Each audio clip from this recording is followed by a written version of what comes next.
قال المؤلف رحمه الله: باب ما نهى الله عنه من البيوع. عن أبي سعيد الخدري رضي الله عنه أن رسول الله صلى الله عليه وسلم نهى عن المنابذة، وهي طرح الرجل ثوبه بالبيع إلى الرجل قبل أن يقلبه أو ينظر إليه، ونهى عن الملامسة، والملامسة لمس الرجل الثوب لا ينظر إليه.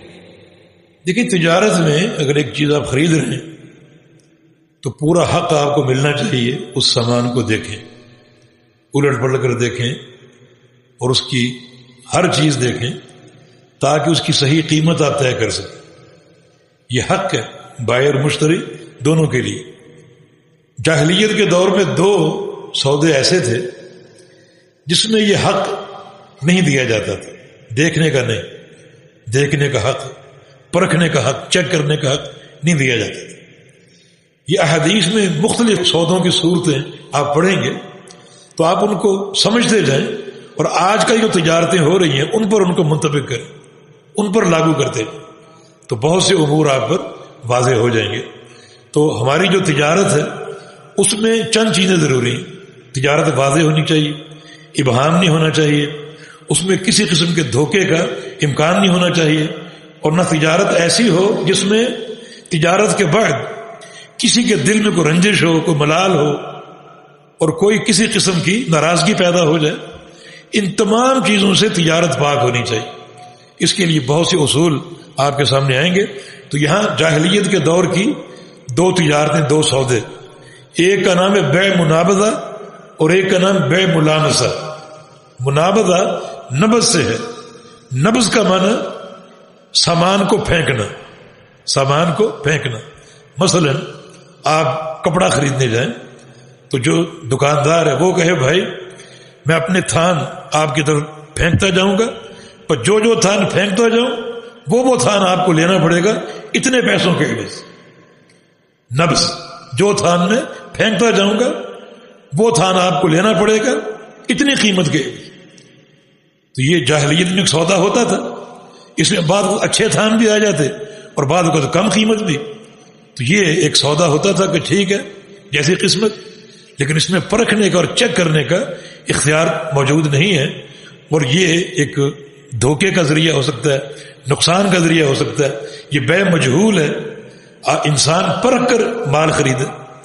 کہ اس کی ایک شکل یہ ہوتی ہے نبض کی، پھینکنے کی، کہ میرے پاس بھی تھان ہے، آپ کے پاس بھی تھان. ٹھیک ہے، ہم نے ایک وقت طے کر لیا، ایک تھان میں پھینکوں اپنا اور ایک تھان آپ میری طرف پھینکیں. بس یہ ایک تبادلہ ہوگا کہ ایک تھان آپ دیں گے، ایک تھان میں پھینکوں، اور وہ ہمیں قبول کرنا پڑے گا اور وہ قیمت اور عوض ہوگی. یہ چونکہ مجہول ہے، اس میں دھوکے اور نقصان کا احتمال ہے کسی ایک فریق کو، اس لیے شریعت نے سودے کو باطل کر دی. تو حاصل یہ ہوا کہ ہر وہ سودا ناجائز ہے اور باطل ہے جس میں خریدار کو پرکھنے کا اور چیک کرنے کا اختیار نہ دیا جائے. کیونکہ اس سے کیا ہوگا؟ اس سے نقصان کا احتمال. ممکن ہے چیک کیے بغیر آپ مال لے ہیں اور وہ گھٹیا ہو، معیاری نہ ہو. ممکن ہے وہ سامان اچھا ہو، جو بیچنے والا ہے اس کا نقصان ہے، اور شریعت نہیں چاہتی کہ فریقین میں سے کسی کا نقصان ہے. ملامسہ جو ہے لمس سے ہے. لمس کا معنی چھونا.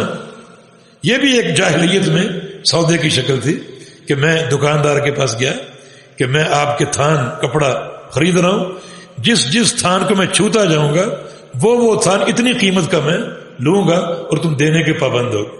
یا دکاندار ہی کہہ دے کہ جو تھان میں چھوؤں گا وہ آپ کو لینا پڑے گا اتنی قیمت کے عوض.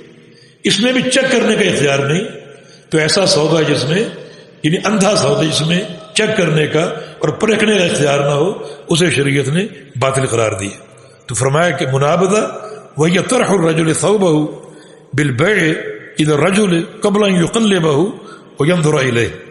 کہ منابضہ یہ کہ آدمی اپنا کپڑے کے تھان خریدار کی طرف پھینکے، اس کے الٹ پلٹ کرنے سے پہلے اور دیکھنے سے پہلے، چیک کرنے سے پہلے اس کو چیک کرنے کا موقع نہ دے. اور ملامسہ کیا ہے؟ لمس، کہ بس جو میں تھان چھو لوں وہ تھان آپ کو اتنی قیمت پر خریدنا پڑے گا. تو چونکہ اس سودے میں اندھیرا ہے ابہام ہے اور نقصان کا احتمال ہے، اس لیے شرعاً یہ سودا باطل ہے۔